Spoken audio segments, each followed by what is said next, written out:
Shalom, everyone. In this audio clip, I want to talk about the construction of mythology. Well, I did make videos about mythology, about myths, and how they're linked to religion, but I still felt that I needed to make this audio clip because I'm going to give fictional accounts. So these are accounts that they don't really happen, but I'm going to give you a fictional account of something realistic that could happen and how a mythology can be formed on the basis of it. Okay? Let's say now we would go back in time to um, let's say for example the 1600s. You see? And then you can zoom into area of what do we call today the Netherlands, Zeeland. Remember, this is a fictional account. I'm just fabricating it as material to teach you something. It can be something that did happen, but it's fictional. Okay, so let's continue. In Zeeland, the Dutch people, every year, they would have a festival. They would go sailing on the sea. Because if you look at the map of Zeeland, there are a lot of waters and rivers over there. And someone would dress as the Roman god Neptune and jump into the sea. And as part of their celebration, a group of sailors would come to rescue and bring him back to the shores. And every year this ritual is repeated over and over again. Now there is one little girl, I won't call her a girl, but she's 24 years old. Okay, she's not a girl anymore, she's 24 years old. She's unmarried, and she has grown up in the area. She also travels to other places like to France and to England because her uncle is a mariner. He is a marine in the Dutch colonial army. And she became a bit surprised why the people in her village and other peoples of the district of Zeeland continued to celebrate the rescue of the ancient god Neptune. Most of those people were Christians. They believed the Bible. And she read the Bible because she is a Protestant, she's not a Catholic, and she read the whole Bible from Genesis to Revelations, and she could never find any reference to the god Neptune, nor to an obligation to every year rescue Neptune. She also visited several preachers who are learned scholars in the Bible, and they explained to her that those Roman gods are fallen angels, they are demon spirits, and that some of those demon spirits even begot hybrid children with women during history. So she began to understand that the god Neptune and those mermaids are fallen angels and Nephilim. Now you can call it Nephilim spirits. She understood that. So she began to wonder, okay, if that Roman god Neptune, which is called Poseidon in Greek, if he is a fallen angel, and if he is the father of a hybrid race in the seas, which they call mermaids, so they're evil. They belong to the kingdom of darkness. They're not beings we should have anything to do with. Why are the people in Zeeland still celebrating this celebration of Rescue Neptune, which is a pagan festival? And it didn't add up with her. So one day she went to her grandfather.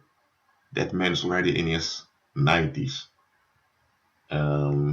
He also has been through a lot in life.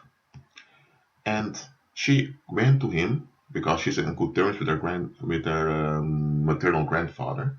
Let me say paternal grandfather.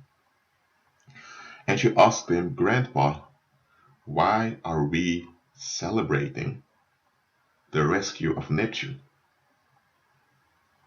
We are Christian. Those ancient Roman gods were demons. Why are we doing this? The grandfather confesses, darling, um, when I was a young man, and when I was 11 years old, I used to ask myself the same and didn't knew the Bible well, but something was quite odd with this celebration. I also partook in it, and I also dressed up as Neptune once when I was 15 years old. When I was when I got married to your grandmother and she became pregnant, I seriously was disturbed by this celebration. So I went to my own grandfather at the time and asked him, why are you people celebrating this? Now understand this well, my grandfather lived during, you know, the end of the Middle Ages. Okay? During, it was still a very messy time at the moment. And my own grandfather, which I'm your grandfather, but my own grandfather, told me that people celebrate this festival is to prevent the community from falling apart due to envy and strife. And the young woman was thinking, what? I can't see the correlation with this. How does celebrating a pagan god, rescuing a demon, basically, that's what we are doing each year, how can that prevent us from falling apart as a community? And the grandfather of the young woman then explains what he has learned from his own grandfather and what he has also has been confirmed during his years as an adult. And he explains, darling, granddaughter, listen. During the early Middle Ages, there were pagans living here because our ancestors were pagans. And they used to worship those Greek gods. There was one day, however, that there were merchants coming from Britain. At least they thought they were merchants for trade. The merchants settled in with their goods. Some of the wealthy families began to buy things. But what the people were not aware of was that the merchants, one of them carried out disease with him. And one of those merchants came in contact with one of the young women, the promiscuous women in the village. He slept with her, and as a consequence, she went and slept with other men, and before you do it, many of the men became sick and died. So now there was a shortage of men, and the women now began to fight amongst themselves about the properties. They began to blame one another, and it led to a great massacre that lasted for about 20 years. For about 20 years, there were rivalries, and family members began to kill one another, began to accuse one another. So for about 20 years, the whole area was in great chaos. So one day there was this young man. There was this young man who was in his 30s. He was a sailor, and he was not from a very liked family. His father was an alcoholic, and his mother was basically, she was bullied and disliked by everyone. And this child, who became a sailor, he saw all the rivalries that was going on, and he decided he's not going to partake with it. And he also was very angry with the community for how the community treated his parents, and how they unfairly treated him. Well, some people didn't want to hear it, so they plotted to kill the man. So when the sailor set its sails to travel to France, some people chased after him and they massacred. They killed him, and His body was basically floating around in the waters. Strangely enough, everyone began to blame that guy for everything that was going on here, and people kind of forgot about their own envy and their own internal strife. And after a while, they began to ascribe mystical powers to that man. They were even began to fabricate rumors that the guy was secretly a witch or secretly a wizard, and that by killing the guy, the community did the right thing and all the evil was gone. When the next year after the massacre, again rivalries began, and now there were 5 men and 4 women. They were brothers and sisters. They were massacred, and people agreed with it. So and there was again the community had a temporal relief from their own hatred amongst each other. So what happened was in the 3rd year, there was an entrepreneur that came up with the idea, he was a pagan, to celebrate the rescue of Neptune. He was thinking, if we celebrate this, there might be no massacre again. And indeed, people began to celebrate the rescue of Neptune. And that happened for about 10 years. And strangely enough, every time around the celebration, people would come together, they would celebrate, and they would be remembered that they are a community and they need each other. And often the one that is appointed to dress up as Neptune is someone that community doesn't like and the community blames. So, as you can understand there, this whole celebration of celebrating the rescue of Neptune, it really doesn't have anything to do immediately with the Neptune, the Roman god. It has to do with covering up the memory of what our ancestors did, namely the murder of innocent people. And to relieve the collective guilt, they have this celebration. And that's why they hold on to mythology that once along a time there was this guy, young man, which was basically Neptune in the skies coming, and he, as the god of the seas, was drowning, and the community came along and rescued him, and Neptune rewarded them with blessings. You see, that story, that fabrication it isn't completely a fabrication. That story refers to that young man around his 30s that was mistreated by the community, that spoke out against it, and they lynched him. And also, there was also another family that witnessed it, and they spoke out against it, and they were lynched. So yes, the community was in trouble, and by simply choosing an alternative to lynching, they found a way to relieve themselves from their envy and their strife amongst themselves.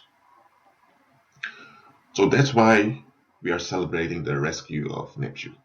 Okay, stop there. This has been a long story, but I hope that I have illustrated to you how mythology is constructed. There are tensions in a community, rivalries, and the rivalries increase and get out of hand. And when they get out of hand, people begin to physically attack one another because the emotional pain among the community is so high that people will look for relief. Now, there are people that will speak out against what's going on and they don't want to agree with it. Such people, or people that are weak, that can't defend themselves, are often then used as a scapegoat. They are blamed for everything and they are attacked. Either they are killed or they're abused for years. The community feels a kind of relief when it happens. And when it happens, after a while, people will remember the cruelty done and they are not at peace with themselves. Well, now they cannot blame others because they've participated in the abuse. So they will look for another scapegoat, and after a while there will be people that will come up with celebrations or with rituals, and the rituals are meant to as a reenactment of the official crime. Of course, they will change the story in the ritual to hide the collective guilt, but it functions as a release for the present people when they have their rivalries and emotional pain. And you see, this is what I wanted to make clear with this audio clip, is that all mythology serves to cover up collective crimes. And all rituals function as a replacement act of the official offense. Was the official offense the murder of the victim or the abuse of the victim? So instead of abusing another victim, they have a replacement activity. That's a ritual to reenact the abuse, to transfer the blame onto someone so that the community will have a relief. You see?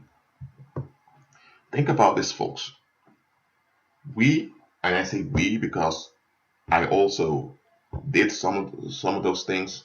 I didn't know why. I was ignorant yet, but I still participate in it. Often we participate in rituals. You see? And often we don't question the rituals we are performing. Sometimes we're not even aware that it's a ritual. For example, in the Netherlands, also in England and in the other Germanic countries, when you see someone that you see someone, you say hello in Dutch, hallo in German, and hello in English, England. Now, people say hello is just a greeting. And a formal way is to say good morning or good evening or whatever. What hello? Most people do this. That is a ritual. Even when you see a stranger, you pass them by and say hello. You greet them. Why? That is because in ancient times, among the Germanic tribes, many of them joined the Roman Empire, not in the sense they joined the cult of the emperor. They became Roman citizens, and they built small villages, Roman villages in Germany and across other non-conquered territory of the Roman Empire. The territories that weren't conquered by the Roman Empire. And in those villages, people would worship the pagan god Apollo, which is Alexander the Great, who founded the Greek Empire, who is a Nephilim fathered by Satan himself. You know, Alexander is called Sol Invictus in Latin, means the unconquered sun or the invisible sun. It's also called Apollo or Helios or Helios.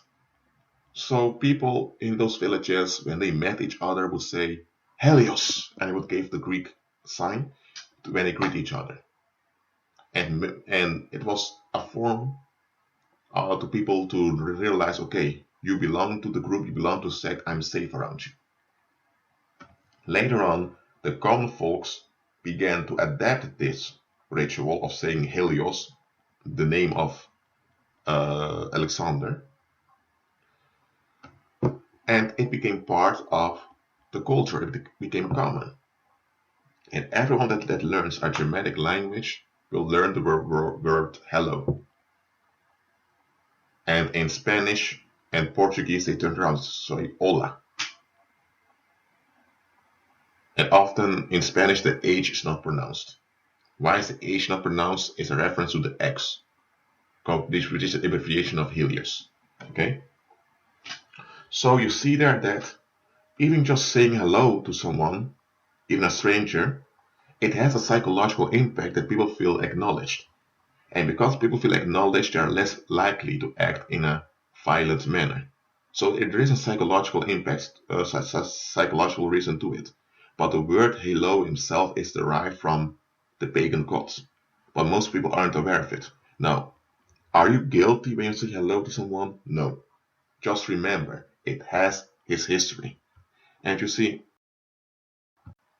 Most people do not challenge nor question the familiar strongholds they are attached to. I call them strongholds because, listen, many of the rituals we get involved in, we don't see them as rituals anymore because we've done them so many times. We are often even punished by the community if we don't do them, that we don't question them. To us, it has become as if it's a part of nature. You see? But I tell you, it's not. For example, why do people wear suits and ties? Why is it that when we see people in a suit and a tie, we immediately assume they are important and they deserve authority? Why is that? The first people to use suits and ties were people from secret societies in Italy. Those Greek fraternities, they were gangsters. They were people they would assassinate whole families to preserve the wealth of the rich aristocrats. They called them the mafiosi or the mafia. Okay? And those people would wear ties around them, which is basically a representation of the slip knot. A slip knot is used to hang people. You see, to execute people. And during their ceremonies, they would use the slip knot in the ritual to signify that they've bound themselves to the fraternity, and only by that they can leave.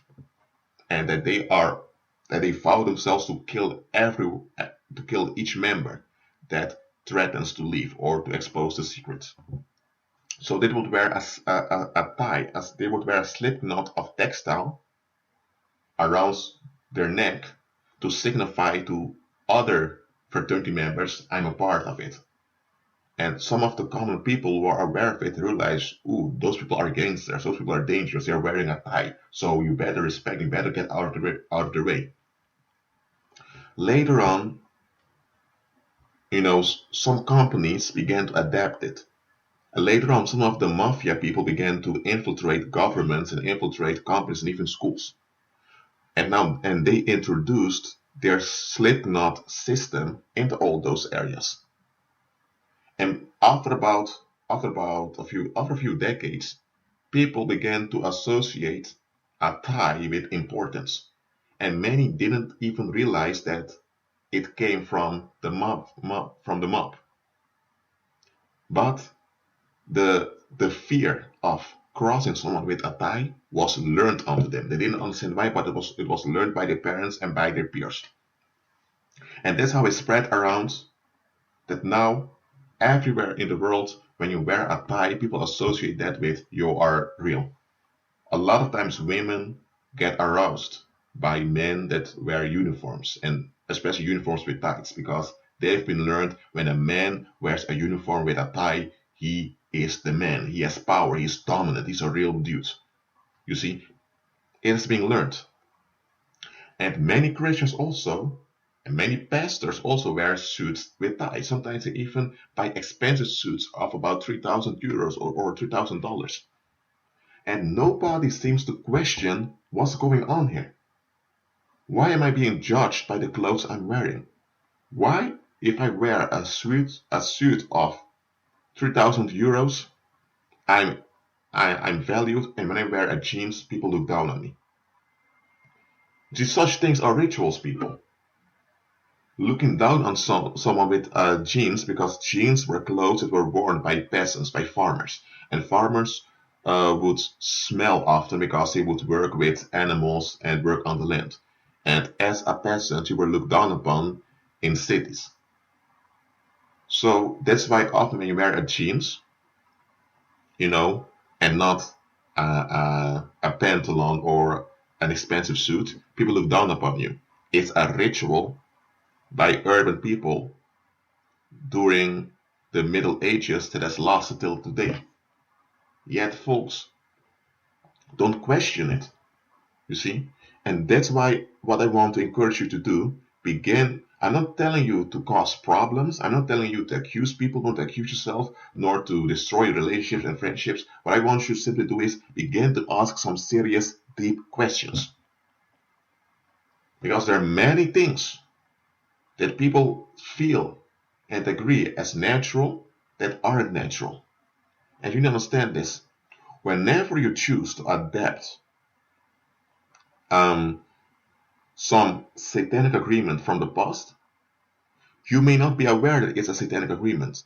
But however, when you exercise the conditions of that agreement, it's the same as if you have agreed with that satanic agreement, even if you're not aware of the conditions of that agreement.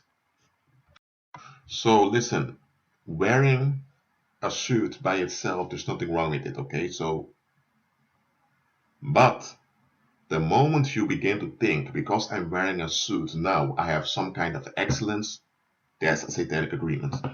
Because now you're implying that people that don't wear suits are not worthy of honor or acknowledgement. Or whenever you see someone with a suit and you immediately categorize them with trustworthiness, and you see someone with the jeans and you immediately see them as non-important, the moment you do that in your mind, you've just entered into a satanic agreement without knowing it. And listen, every satanic agreement has demon spirits attached to it. So when I see Christian ministries exposing, for example, let me give an example. There is this Afro-American man. I barely say he's an Hebrew man, but okay. For those of you who aren't aware of the ancestry of the blacks in the Caribbean and the United States and Brazil, I'll just call him an Afro-American, just not to confuse you. This Afro-American, he goes around exposing the demonic influence in popular music. Now, I'm not against that, okay? However, he's been doing this for years now, for decades almost, for almost 2 decades. What I noticed about this man is that he does expose some satanic influences in music, and also exposes some secret societies, and he also exposes the Nephilim and many of those things. So I'm glad he's revealing those information. I'm glad he's doing research about it, and he's teaching people. At the same time, however, he is preserving rituals, whether they are rituals of taboos, rituals of not using the F word, rituals of politeness, rituals of growing up. There are so many rituals he is preserving. His message is not simply follow Jesus Christ, trust Jesus Christ. No. His message of his ministry is stay away from certain music, because if you listen to those musics, you will become unpleasant to be around. So avoid that music and hold on to norms and values to be respectable, so that you will have a right standing before God. That's the message his ministry delivers. You see, I'm not just looking at the words people are speaking, I'm looking at the whole thing, the whole picture about what the ministry is suggesting. And that's why I wanted to warn you guys, is that begin to challenge stuff, because whenever you have a Christian ministry that suggests rituals, they expose evil, but at the same time, that they are exposed to evil, they are suggesting rituals. That ministry is double-minded. First of all, they're not pointing to Christ. Secondly, yes, they are exposing evil, that is good. However, they're not referring to Christ directly. They are suggesting certain cultural standards that people like. And whenever you have such a ministry, that ministry is defiled and unclean. And that's the thing, folks. You can pray as many warfare prayers if you want. You can plead the blood of Jesus as many times as you want. You can go to church every Sunday or every Sabbath. You can listen to worship songs as long as you want. If you are not turning away, if you are not agreeing with Christ, then it's useless. Yes, you are saved by grace alone. You are saved by grace through faith alone, okay? By faith through grace. So I'm not saying that you have to work for your salvation. Absolutely not. You are saved, okay? And because you are saved now, you live in agreement with Christ. You see, whenever you hold on to rituals, you're not agreeing with Christ anymore, but you're agreeing with demons. And you're looking for deliverance from something you yourself are in agreement with. It's a contradiction. It's inconsistent, you see? And that's where many churches are deceived. Many churches, therefore many Christians, they, just like the world, they are preserving mythology. But yet they're thinking that they are doing the will of God. Why? Because Satan has deceived them. That's why, guys, also you ladies who are listening to this, stay strong in the Lord. And when you notice some contradiction in something, begin to challenge it. Begin to research it. Don't accuse people, don't cause emotional pain, but begin to challenge things. Because many things should be challenged. And there are many people, there are millions, hundreds of millions in the world, including Christians who are worldly, that never challenge anything. They only resist when things don't go according to their self-centered expectations, but they don't really challenge anything. And I'm telling you, you should better challenge some things, but because many of you are being led seriously astray, and many of you are being used by unseen forces to harm others, and you're not even aware of it. Does that mean that it's not true that you're not doing it? You're doing it, but you're not aware of it. That's why Christ Jesus said to be vigilant, so that no one will deceive you.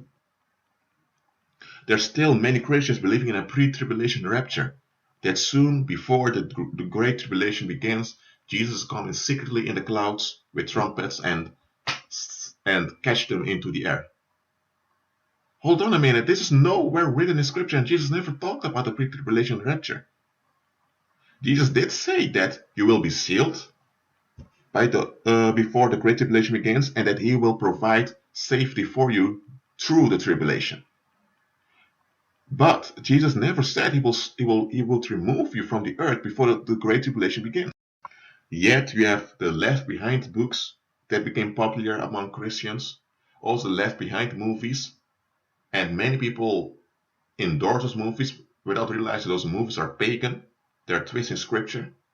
They do have good information, those movies, but they're twisting Scripture. I mean, seriously, folks, we need to be vigilant. We need to be, I'm going to repeat myself, I don't care if you get or not, you need to be vigilant so that you are not deceived. Okay? And listen, guys, I've been deceived too in my life. I was thinking that going to church every Sunday is getting you saved. You see? But the more I read the Bible, I realized, hold on, it's not true. I also was led to believe that you can calculate the day Jesus would return.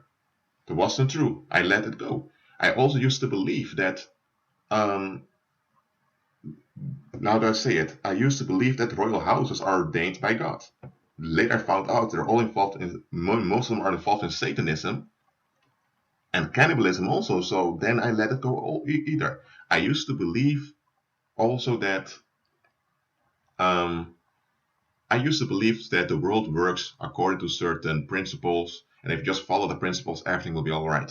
The more I walked with God, I began to live for it from that pagan way of thinking. I used to believe that I need to overcome my sin in order to be accepted by God. Then I realized, hold on a minute, this is pagan. Jesus has made me free, and He is my righteousness. And then I began to learn to surrender myself to Christ. Now listen, guys, I'm open and honest that I was deceived often. You see? And some of the deceptions I fell for later on, I was ashamed and embarrassed of thinking, how could I ever have fallen for that? But you see, I'm not embarrassed because I'm saved. I'm in Christ Jesus. There's nothing to be ashamed of. Jesus delivered me. You see? And the thing is, guys, some people around me noticed I was deceived. But yet, when I became delivered, they didn't want to talk to me anymore. Why? Because they had deceptions they were holding on to that they didn't want to let go. You see? Look, just because someone else is deceived does not mean that you have to look down upon them, because it can be that you have far worse deceptions or you're holding on to that you're not even aware of. You see? We have to listen. A deception always comes with true facts. Okay? If someone would tell you the moon does not exist, you would laugh at them and say that you need to go to a mental institution. Why? It's stupid to say something absurd like that the moon does not exist. Okay? You only have to look at the sky during the night when there's a clear sky and you can see the moon. Okay? There are millions of photographs and films made with the moon, and there are millions of paintings throughout antiquity and later areas with the moon depicted, so the moon exists. Okay? But such a deception is not really a deception, it's just an insane statement. If anyone comes to you with an insane statement, you will refute it anyway, any moment. However, if people come to you with a story with a lot of true facts, also true facts that you agree with emotionally, and between those true facts they make an absurd statement, great chance is that you will not capture the absurd statement. Because of all the true facts, also the true facts that you agree with emotionally, you absorb the whole story as true. And by doing that, you are supporting the insane statement. You see? And the thing is, folks, we humans, we need meaning. Okay, that's one of our emotional and spiritual needs. We need meaning. That's why we attach meaning to things that happen to us. That's why often children blame themselves if they are victimized by a predator. Even if the child understands very well, it couldn't be my fault, they still feel as if it's their fault because they need to attach meaning to stuff. That's just how humans are. You see? And listen, Satan and his adversary and his demons, together with the humans who are pagans who support them, they are using that human need for meaning against us. You see, even the pagans, they are humans too. They are also deceived by those demons. So let me just rephrase it, okay? Satan and his evil spirits, they are using our human needs against us. And the pagans that support them are themselves deceived. Okay? Look, often people hold on to absurd and insane statements, and even those absurd statements that they're holding on to contradict themselves. Okay? But yet, they just cannot see that they are supporting two or maybe more contradictory absurd statements. Why? There's a whole story around it, a whole mythology that tends to suggest a meaning to the mythology. You see, and because they are attached to the false meaning of the mythology, they're blind to the absurd statements that are hidden in that mythology. You see? And that's why you need to remain in the Word. You need to keep on praying, keep on fasting, keep moving on with the Lord Jesus Christ. Because little by little, you will be delivered. You see? And listen to me carefully. There are a lot of people who just cannot see how deceived they are. Yes, what they're doing is wrong. They are responsible and they are accountable, yet they are deceived. Many of them are deceived from the time they were children. Some of them were deceived during high school, but they are so deceived. And they cannot see how absurd they've become. For such people, pray that the Lord will open their eyes. Because, okay, if they're not aware of their deception, okay, they're not aware of it. So you cannot blame them for not being aware of it because they've been deceived. However, they're still deceived and there's still an open door for demons to work through them. So you need to be real. Okay, you're not going to blame them and accuse them, but you are going to act according to reality. You are going to make sound judgment, okay? Well, this being said to all, I'm going to close this audio clip now. It has become long. after all. But anyway, enjoy your day or night. Shalom.